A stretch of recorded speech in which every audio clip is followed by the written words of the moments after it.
میرے خواجہ کا ہندوستان نظام الدین کی دلی، انہی ولیوں کی چوکھٹ سے وطن کی شان باقی ہے۔ سلطان المشائخ محبوب الہی زرین زربخش حضرت خواجہ نظام الدین اولیائی کا روزہ آپ دیکھ رہے ہیں۔ سرکار محبوب الہی کے روزے پر انوار و تجلیات کی بارشیں ہو رہی ہیں۔ اس ملک کو ساری دنیا میں محبت کے نام سے جانا جاتا ہے۔ ہمارا بھارت ساری دنیا میں یونٹی ان ڈائیورسٹی کے نام سے جانا جاتا ہے۔ ساری دنیا میں ہمارے دیش کی پہچان کمیونل ہارمنی ہے، پیسفل کو ایگزسٹنس ہے، ٹالرنس ہے، کمپوزٹ کلچر ہے۔ ساری دنیا میں اتنی ڈائیورسٹیز نہیں ہیں جتنا ہمارے بھارت میں الحمدللہ۔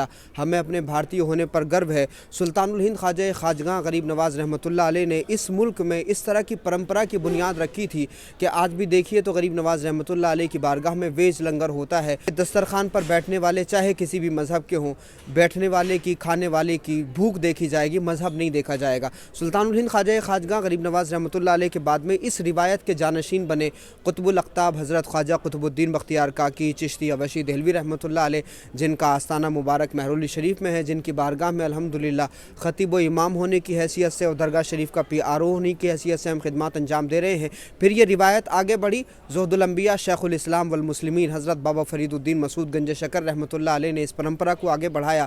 پھر حضرت بابا فرید الدین مسعود گنج شکر رحمۃ اللہ علیہ نے اس روایت کا جانشین و وارث بنایا اور دلی کا دولہا بنا کر کے سلطان المشائخ حضرت خواجہ نظام الدین اولیاء محبوب الہی کو بھیجا۔ آج بھی الحمدللہ محبوب الہی کے آنگن میں جب لنگر تقسیم ہوتا ہے تو مذہب نہیں دیکھا جاتا۔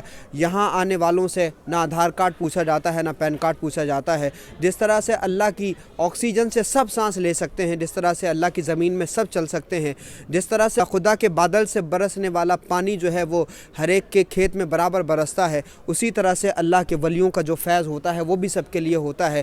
یعنی نفرت کے اس واتاورن میں بھی ان بزرگوں کی بارگاہ سے یہ پیغام ہے تمام ہی ہندوستانیوں کے لیے اور تمام دنیا کے لیے۔ صدیوں سے جب ساتھ رہے ہیں پھر اب کیوں تکرار کریں، ساتھ جئیں گے ساتھ مریں گے، آؤ یہ اقرار کریں۔ نفرت سے نفرت بڑھتی ہے، پیار سے پیار پنپتا ہے، شمع محبت سے آؤ روشن یہ سنسار کریں۔ ان بزرگوں کی بارگاہ کا پیغام ہی یہ ہے۔ سرکار خواجہ نظام الدین اولیاء محبوب الہی نے ارشاد فرمایا تھا کہ اگر دنیا تمہارے راستے میں کانٹے بچھاتی ہے تو تم ان کے راستوں میں پھول بچھاؤ، تاکہ دنیا کانٹوں کے راستوں کو چھوڑ کر کے محبت کے راستوں پر اپنا سفر طے کر سکے۔